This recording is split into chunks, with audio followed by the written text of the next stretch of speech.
शेख फरीद जी बचपन से ही, पिछले जन्म से ही भगवान की भक्ति करते आ रहे थे, लेकिन जैसे मार्गदर्शक मिलते हैं उन्हीं पर आरूढ़ हो जाते हैं। ये मुसलमान धर्म में जन्म था शेख फरीद का। ये शरारती, बहुत बच्चे शरारती होते हैं। माँ ने सोचा ये शरारत बहुत करता है, इसको किसी तरह सेट करूं। उसने कहा बेटा तू नमाज किया कर। अब शेख फरीद कहने लगे क्यों, किस लिए करूं, मुझे क्या मिलेगा? कि अल्लाह तुझे खजूर देगा। शेख फरीद जी को खजूर बहुत पसंद थे। वो कहने लगा माँ सचमुच अल्लाह मुझे खजूर देगा? हाँ देगा। आज अल्लाह ने खजूर नहीं दिए तो कभी नहीं करूँगा फिर मैं नमाज। कहाँ बेटा। अब उसकी एक चद्दर बिछा दी और कहा, और नमाज उसने क्या करनी आई थी? नो बोला नो कहते रहना बेटा। माँ ने कहा अल्लाह खजूर दे, अल्लाह खजूर दे। तो उसने चद्दर बिछा दी, वो करता रहा अल्लाह खजूर दे। माँ ने इतना अपना जो घर का कार्य था, बर्तन साफ कर लिए, कोई लिपा पोती कर ली, और उसके एक पत्ते में लपेट कर थोड़े से खजूर, कोई वृक्ष के पत्ते में, पीपल के पत्ते में खजूर लपेट के और उसकी चद्दर के नीचे रखाई। अब जो माँ का काम हो लिया, जब ने कहा कि भाई शेख बेटा शेख फरीद, माता जी आजा अब नमाज बंद कर दे। अच्छा। तो भाग्य आया, कहने लगा माँ तू तो झूठ बोलती थी, अल्लाह ने खजूर तो दिए नहीं।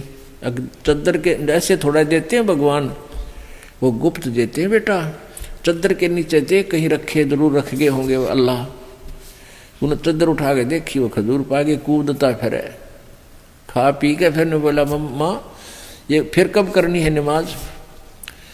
अब प्रतिदिन माता ऐसे ही कर दे, वो अपना खजूर खजूर करें जा, अल्लाह खजूर दे। माँ इतने काम कर ले, उसके नरे उलाने आया करते, वो पीछा छूटा। एक दिन वो खजूर रखड़े भूल गई चद्दर के नीचे, 5-7-10 दिन के बाद, और वो उठा तो माँ का ध्यान आया किसने, तो माँ ने कह दिया भाई ठीक है बंद कर दे नमाज। वो एकदम उठा, चद्दर उठाई, और माँ सोच गई कि आज मैं खजूर रखना भूल गई, और ये ऐसा नालायक से कभी नमाज नहीं करे, कभी नहीं टकेगा, ना मेरी सुनेगा। बहुत चिंतित होगी। वो क्या देखती है कि खजूर खाता हुआ आ रहा है। माँ ने कहा बेटा ये खजूर कहाँ से लाया तू?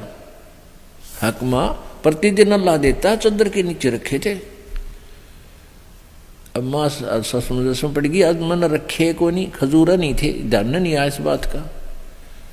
वह भाई माँ का बच्चा नहीं, सचमुच खजूर इसने नीचे पाए होंगे। कहने लगी सच्ची बता कौन दे गया? हक माँ देख आज दिखाऊंगा, देख ये पत्ते रखे, इनमें रखे थे। तो पुण्यात्मा ऐसे कृषि में परमात्मा पिछले पुण्य से अपने बच्चों के लिए करता है। फिर उस बच्चे की दृढ़ विश्वास बना, और माँ का भी दृढ़ विश्वास भगवान पर हो गया।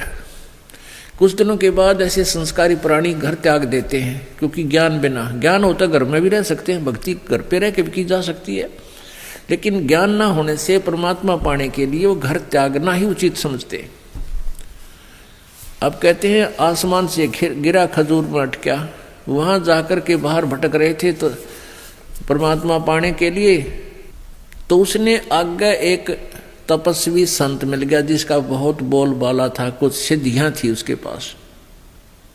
और सिद्धि इस जीव की सबसे बड़ी दुश्मन होती है। उसे कुछ करामात हो जाती हैं, जनता उनके पीछे हो जाती है, आप भी नरक में और अनुयायी भी नरक में। ये काल का भयंकर जाल है। अब उस महात्मा में कितनी सिद्धि करामात थी। शेख फरीद वहाँ रहने लग गया घर त्याग का आश्रम में। वहाँ प्रतिदिन प्रत्येक 5-7 भगत रहते थे उनके सेवक। तो उनकी आपस में भाई खेचातानी ना हो, उनके प्रतिदिन सेवा बांट दी थी। और कुछ श्रद्धालु ये विशेष कर ये सोचते हैं भी हम भी गुरु जी की सेवा करें, हमारा भी नंबर आवे, इसलिए प्रतिदिन उनका एक दिन बांट रखा था कि एक दिन ये भगत सेवा करेगा गुरु जी की, एक दिन ये करेगा, एक दिन ये करेगा। अब शेख फरीद जो घर से निकला था परमात्मा पाने के लिए, और परमात्मा मिलता है गुरुजी को रिझाने से, गुरुजी को प्रसन्न रखने के से परमात्मा प्राप्ति होती है। कहते हैं हरि रूठे गुरु ठोर है, गुरु रूठे नहीं ठोर। इस तरह के ज्ञान से वो पूरी तरह रंगा जा चुका था। उसको ये विचार था जब घर छोड़कर आया हूँ, परमात्मा पाने के लिए आया हूँ, तो कोई ऐसी त्रुटि ना बने जैसे मेरे गुरु जी से मेरा प्यार कम हो जा। पुण्यात्मा विधान तो यही है, लेकिन नकली नकल करके इसको बिगाड़ देते हैं, श्रद्धालुओं को बर्बाद कर देते हैं। लेकिन श्रद्धालु तो उन्हीं को आधारित बनाकर अपनी क्रियाएं करते हैं। कबीर परमेश्वर जी भी कहते हैं, सतगुर के दरबार में मेरी थर थर कांपे दे, ना जानू किसी बात पर मारो टूट न जावे ने। कि सतगुर के दरबार में इसलिए डरते रहते हैं कि परमात्मा किसी बात से हमारा प्रभु से प्यार कम ना हो जा, गुरु जी से लगाव कम ना हो जा, इस आधार से। तो शेख फरीद जी बहुत ही पंचुअल और ऐसी क्रियाएं करता था जो गुरु जी को हरदम पसंद आवे थी, और वो कभी ना कभी उस बच्चे को विशेष शाबाशी दे ही देते थे गुरु जी। इससे दूसरे रहने वाले सेवकों को ईर्षा बन गई। जो दूसरे सेवक वहाँ रहते थे उनको ईर्षा बन गई कि गुरु जी तो भाई इस फरीद ने जो है सबसे ज़्यादा महत्व देने लगे, और कोई ऐसा तरीका ढूंढो जो ये गुरु जी के दिल से गिर जा।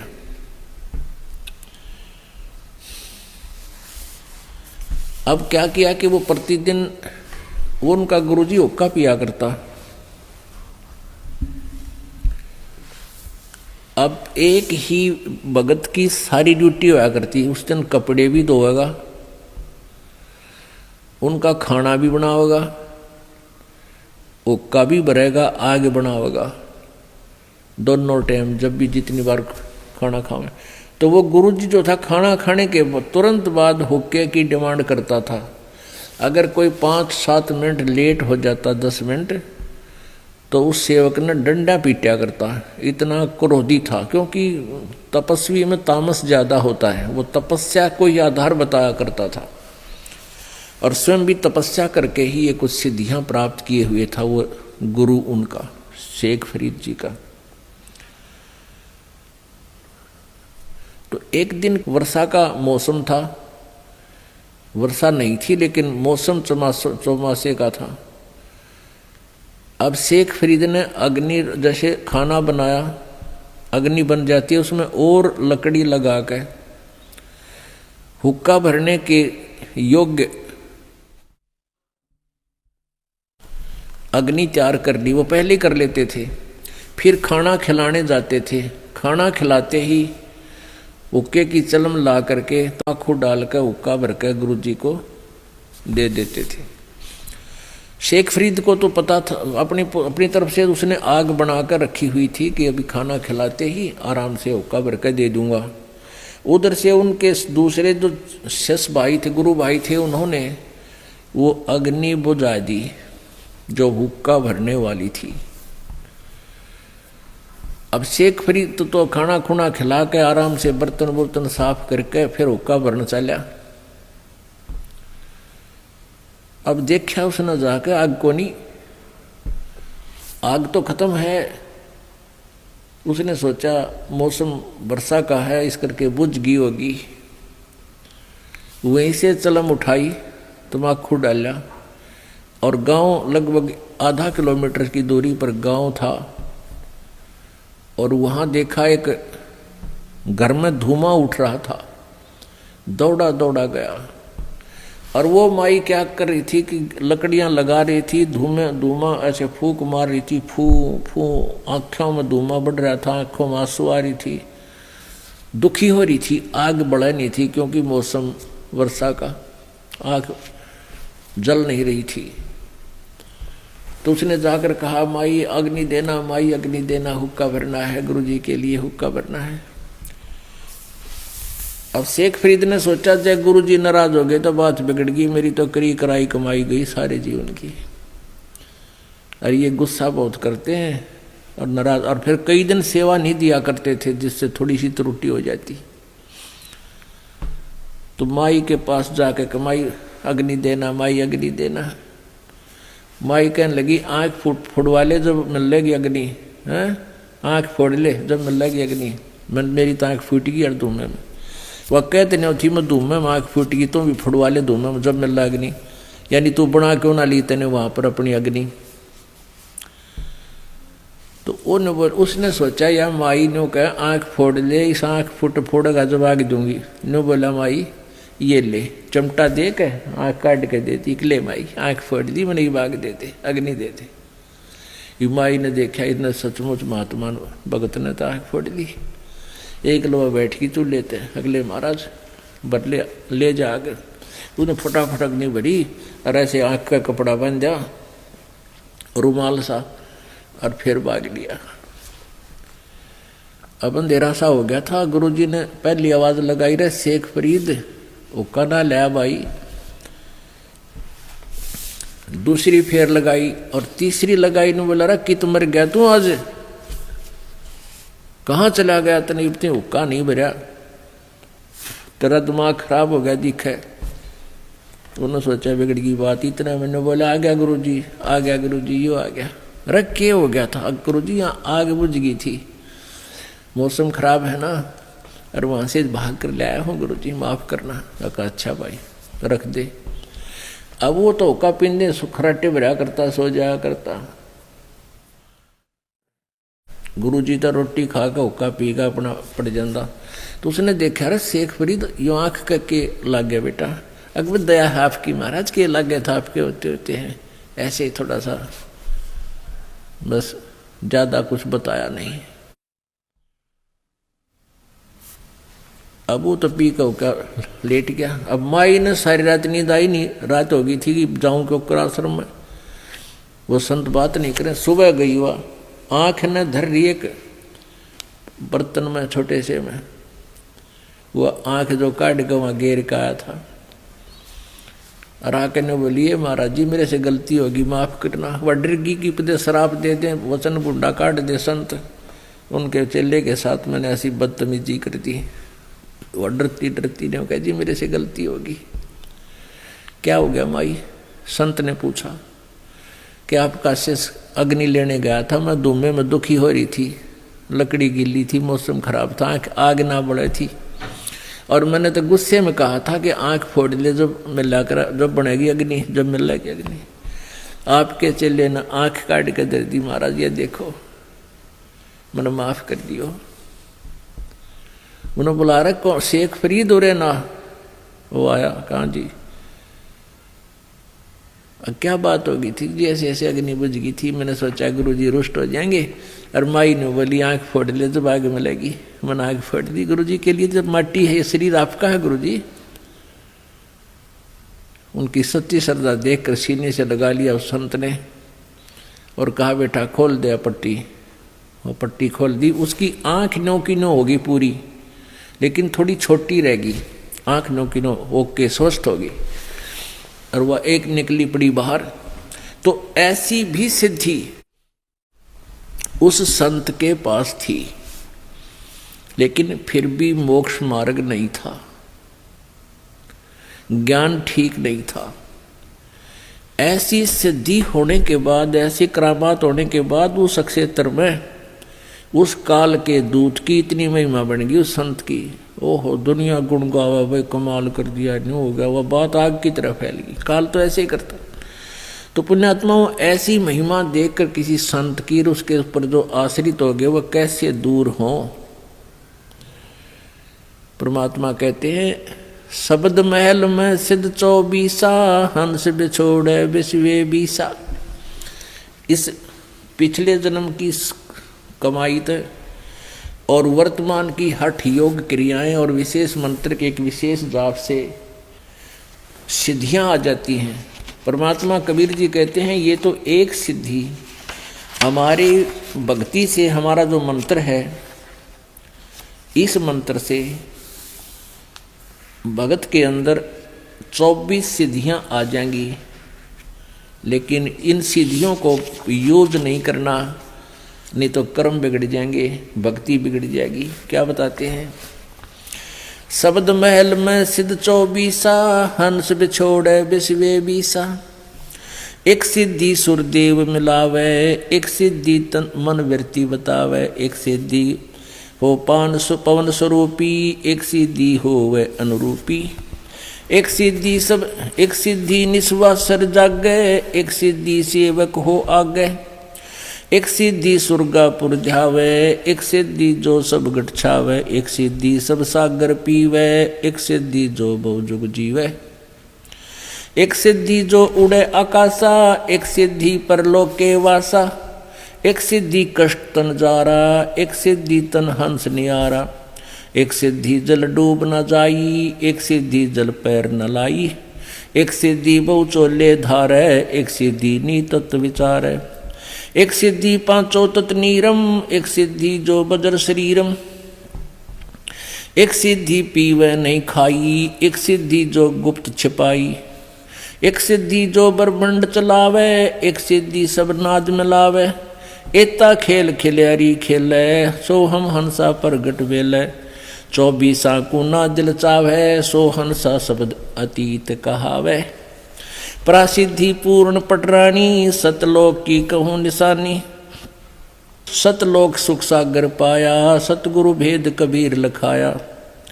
परमहंस देखो परवाना, जन कहता दास गरीब दीवाना। अब परमात्मा की महिमा सुनाते हुए गरीबदास जी ने कहा कि परमेश्वर कबीर जी के इस मंत्र में, जाप में, साधना में ये 24 सिद्धियां आ जाएंगी, और इन 24 को ना मन चावे, सो हंसा शब्द अतीत कहावे। उसके ऊपर भक्ति की कमाई उसकी सुरक्षित रहेगी, जो इन 24 सिद्धियों को भी नहीं चाहेगा। कौन कौन सी सिद्धि अभी आपको गिनवाई हैं? शब्द महल में सिद्धि 24, अंश बिछोड़े बिस्वे 20। अभी तक आप जी ने 8 सिद्धि सुनी है। ये भगवान शंकर के पास निधि हैं, सिद्धि हैं। इन्हीं में से एक आधी सिद्धि जो तप साधना करते हैं, इन पुजारियों को दे देते हैं। उस एक हल्दी की गांठ पर ये पंसारी बन जाते हैं। अब परमात्मा कहते हैं हमारे इस मंत्र में 24 सिद्धियां आ जाएंगी, जो इन ब्रह्मा विष्णु महेश के पास भी नहीं है, और ये तुम्हारी दुश्मन हो जाएंगी यदि तुमने इनका प्रयोग करना शुरू कर दिया। इनका नहीं प्रयोग करना, ये तो बाई प्रोडक्ट है आपका, भक्ति का बाई प्रोडक्ट है सिद्धि। हमने भक्ति चाहिए। और जैसे ये समझ लो गेहूँ बनाते हैं ना, उसमें बुरड़ी हो जाती है, वो यूजलेस होती है। उनमें एक आधा दाना भी होता है, थोड़े बहुत गेहूँ भी होते हैं, पर वो यूजलेस। ये सिद्धि साधना तो बुरड़ी समझ लो। हमने अपनी कणक सुरक्षित रखनी है, सत्य भक्ति सुरक्षित रखनी है, इसका सिद्धियों से कोई लेना देना नहीं रखना। कौन कौन सी सिद्धियां बताते हैं? एक सिद्धि सुरदेव मिलावे, एक सिद्धि मनवृत्ति बतावे।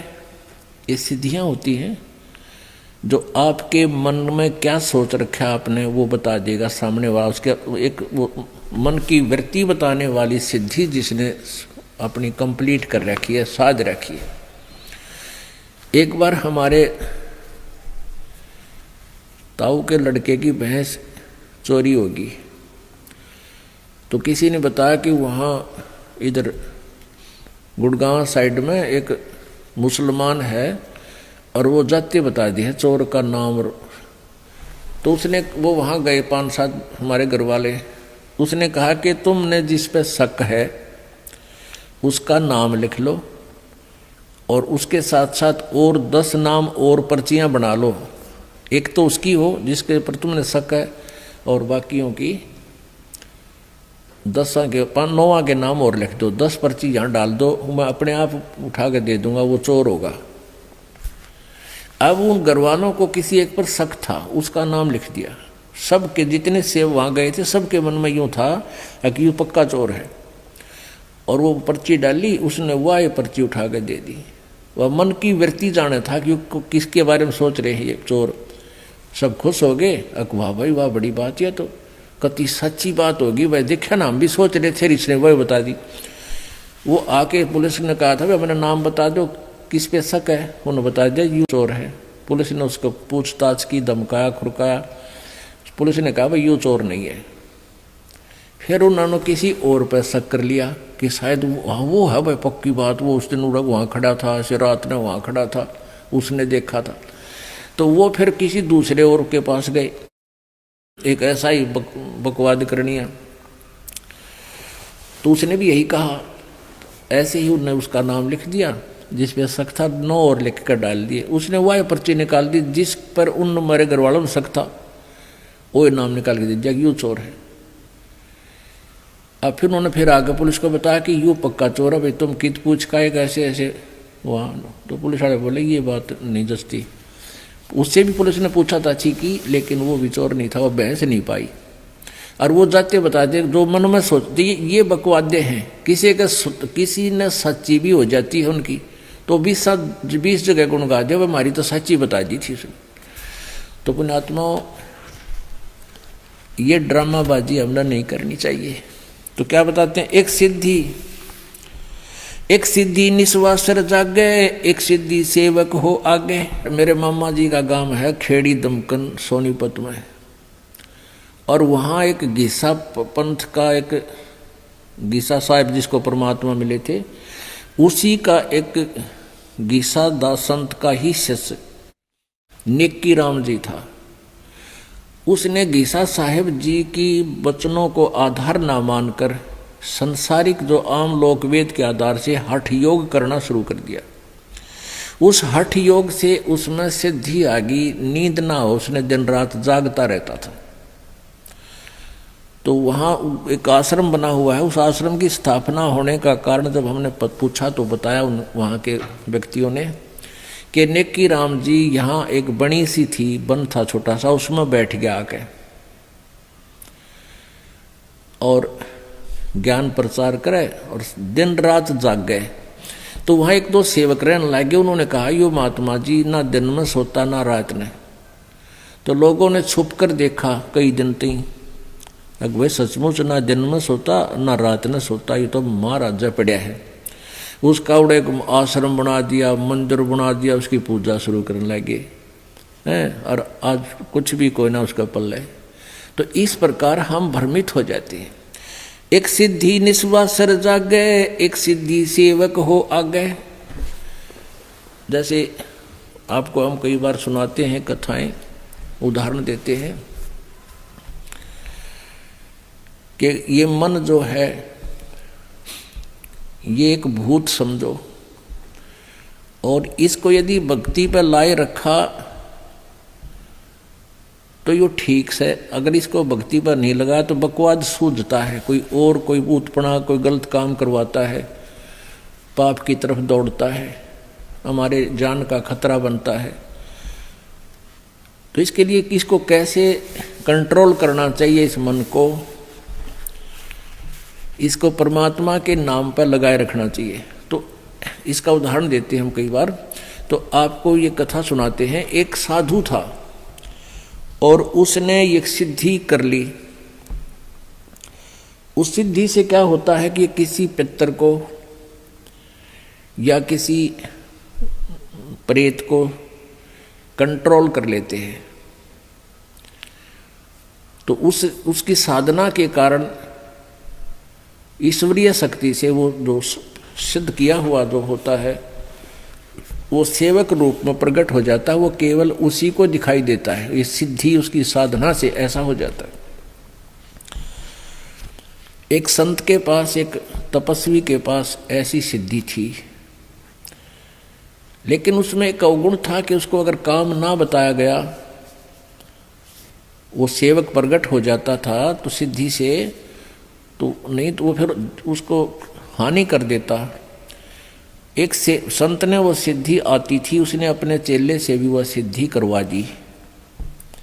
लेकिन उस गुरु ने कहा चेले से, शिष्य कि भाई मेरी अब्सेंस में, मेरी अनुपस्थिति में इस सिद्धि का तू प्रयोग मत करना। अब कुछ दिन के बाद गुरुजी चले गए सैर सपट्टे को कहीं दूसरे जगह पर। पीछे से चेले ने सोचा जो सिद्धि मैंने की है इसको परीक्षण तो करके देखूं। उसने वो सिद्धि प्रयोग कर दी। सामने एक जंद खड़ा हो गया, एक प्रेत सेवक बनकर कहने लगा, महाराज बात सुन ले, यदि मुझे काम बता और काम नहीं बताओगा तो तेरी गर्दन दाबूंगा, मैं तुझे मारूंगा। तो चेले ने सोचा भाई काम बता दिया, बर्तन साफ कर दिया, बर्तन साफ कर दिया मिनटा में। आटा मांग लिया 10 मिनट में आ लिया। 2-4 काम बताए वो मिनटा में कर दे। उन्हें सोची अच्छा मेरा भाई, और काम ना बताऊंगा तो भी मेरी गर्दन दबाओगा, मारेगा। उसने गुरुजी को याद किया, एक मर गया मैं तो आज गुरुजी गलती होगी। इतने वो गुरुजी आ गए। वो गुरुजी कहने लगे, अरे क्या हो गया गुरुजी, यो मन मारेगा, ऐसे ऐसे खड़ा है, ये देख यूँ खड़ा, और काम बताऊँ हूँ जब कर देता है मिनटों में। तो गुरुजी ने कहा, मैंने तेरे से मना किया था बेटा, मेरी एब्सेंस में प्रयोग ना करना, पर एक काम करी। इसने कह दे कि बांस ले आ, बहुत लंबा बांस ले आ। वो बांस ले आया। गुरुजी बोले इसको कह दे कि इसमें जमीन में गाड़ ले, खड़ा कर दे। उन्होंने जमीन में गाड़ दिया। तो गुरुजी बोले इसको कह दे कि इस बांस पर चढ़ने जा, उतरे जा, काम होगा जब मैं तेने बुला लूंगा ना, तू अपना यूं काम लगा रहे। तो ऐसे ही इस मन को कंट्रोल करने की विधि बताई परमात्मा ने। संसारी काम करे इतने तो काम में लगे। फिर इस राम नाम के बांस पर चढ़ाए जा, उतारे जा इस मन रूपी भूत को। इसने ठाली ना छोड़े ना, यू हानि कर देगा। ये मन जब भी भक्ति से दूर हो गया, इस राम नाम के बांस तो उतर गया, उसी समय देख लेना आपको लेकर डूब जाएगा, उसी स्थान पर जा छोड़ेगा जहां से शुरू हुए थे। तो ये बता रखा कि एक सिद्धि निस्वासर जागे, दिन रात जागे, एक सिद्धि सेवक हो आगे, एक सिद्धि स्वर्गापुर धावे, एक सिद्धि जो सब गठ छावे, एक सिद्धि सब सागर पीवे, एक सिद्धि जो बहुजुग जीवे। एक सिद्धि जो सब सागर पीवे, एक अगस्त नाम के ऋषि जी थे। उन्होंने सारे जीवन में एक सिद्धि प्राप्त कर ली, सारे सागर पीने की। एक ऐसी शक्ति है, ईश्वरीय पावर है, ऐसी शक्ति है जो उसको सिद्धि कर लेता है। तो इसने कोई बात होगी थी, कहा सुनी, तो अगस्त ऋषि ने एक ही घूंट में अपना 7 सागरों को पी लिया था। अपने आत्माओं, ये जो शक्ति है भगवान की, वो ऐसी ही अटपटी होती है। आम आदमी इस बात को नहीं समझ सकता, ये तो वही समझ सकते हैं जो परमात्मा से परिचित हैं। उसने एक घूंट में 7 सागर पी लिए, इतनी सिद्धि उसको प्राप्त हो गई थी, लेकिन मोक्ष नहीं। फिर प्रार्थना करने पर कहते हैं वापस उसने कुरला कर दिया, सारे 7 सागर फिर परिपूर्ण हो गए। ये ऐसा हो जाता है क्योंकि ये पूरी ब्रह्मांड सारे बीज रूप में ही थे और परमात्मा के पास सुरक्षित थे। परमात्मा के ही देन थी, परमात्मा ने इनको बनाया था। ऐसा हो सकता है, लेकिन कहने का भाव यह कि ऐसी सिद्धि 7 समुद्रों को पी लेना और फिर भी मोक्ष नहीं, ये सिद्धियां होती हैं। एक सिद्धि कष्ट तन जा रहा, एक सिद्धि तन हंस न्यारा, एक सिद्धि जल डूब न जाई, एक सिद्धि जल पैर न लाई। एक सिसाना गांव है सोनीपत जिले में, सिसाना, और सिसाना गांव में एक ईसाईपंथी से संबंधित था एक व्यक्ति, साधक, नेकीराम परंपरा से। तो वही हठ योग करके उसने सिद्धि प्राप्त कर ली। क्या सिद्धि थी उसके पास? वहाँ के वेदाबी की बात है हमारे सामने की। कहते हैं इस महाराज जी ये तालाब में का निकल जाता है, कीचड़ में का निकल जाता है, इसके पैर के पानी ना लगता। इसके पैर का जल गीला नहीं करता इसको। और कई बार लोगों ने देखा, व्यक्तियों ने, फिर वो महाराज बना लिया और वैसे साने में उसका चमटा गाड़ दिया, इतना बड़ा आश्रम बना रखा है और नाम लिख दिया नारायण महाराज। वो नारायण नारायण क्या करता, उसका नाम मैं नारायण रख दिया, उसका वैसे वास्तविक नाम कुछ और है। तो इस तरह के ड्रामाबाजियों से हम भगवान से दूर होकर के इन सिद्धि से युक्त व्यक्तियों पर आश्रित हो गए, जो वो भी जन्म बर्बाद कर गए और अनुयायी भी बर्बाद हो गए। अब हम अपने उसी पर आते हैं। तो शेख फरीद जी, जब वो महाराज जी उनका शरीर छोड़ गया महात्मा, तो शेख फरीद जी ने सोचा भाई परमात्मा, गुरु जी कहा करते जितना अधिक तप करोगे, शरीर को ज़्यादा कष्ट दोगे, भगवान निकटा होगा, प्रभु के दर्शन होंगे, अल्लाह का दीदार हो जाएगा। तो शेख फरीद ने सोचा भी भगवान के लिए तो मैं आया हूँ, परमात्मा के लिए ही सारा कुछ करने लगे हैं और भगवान ने ना मिला तो फिर इस शरीर का करूँगा क्या। तो उसने 12 वर्ष तक घोर तप किया, अन्न भी नाम मात्र सा खाया, क्योंकि घना खाना खानते मन में बकवाद घनी आवे। ये सोच के उसने, कहते हैं 12 वर्ष में 50 किलो अन्न खाया। 12 वर्ष में 50 किलो एवरेज निकाल लो, रोज का 10 ग्राम बने है, 5 ग्राम अन्न, 5 ग्राम इतना का। और सूख के अस्थि पिंजर रह गया शरीर। तो उसने देखा कि बाहर अगर बैठता हूं तो कौवे आ जाते हैं, आंखें निकाल लेते हैं, मांस तो था ही नहीं। तो एक बार ऐसे बाहर लेटा हुआ था, कौवे आ गए, माथे पर बैठ गए, मर्त जान के, अक्यों तो मरा पड़ा है, इतना वीक हो गए थे शारीरिक। और कहीं तन पर मांस दिखाई नहीं दिया। आंख सोची, कौव्या ने सोची आंख निकाल ले इसकी मुर्दे की। तब शेख फरीद ने हाथ हिलाया, हाथ जोड़ कर बोला, भाई कौव्यो मेरी आंखें मत खाओ, मेरे शरीर पर कहीं मांस शेष हो उसने चुन चुन के खा लो भाई, मेरी आंख छोड़ दो, हो सकता है मुझे परमात्मा के दर्शन हो जाए, मैं उन्हें देखना चाहता हूँ।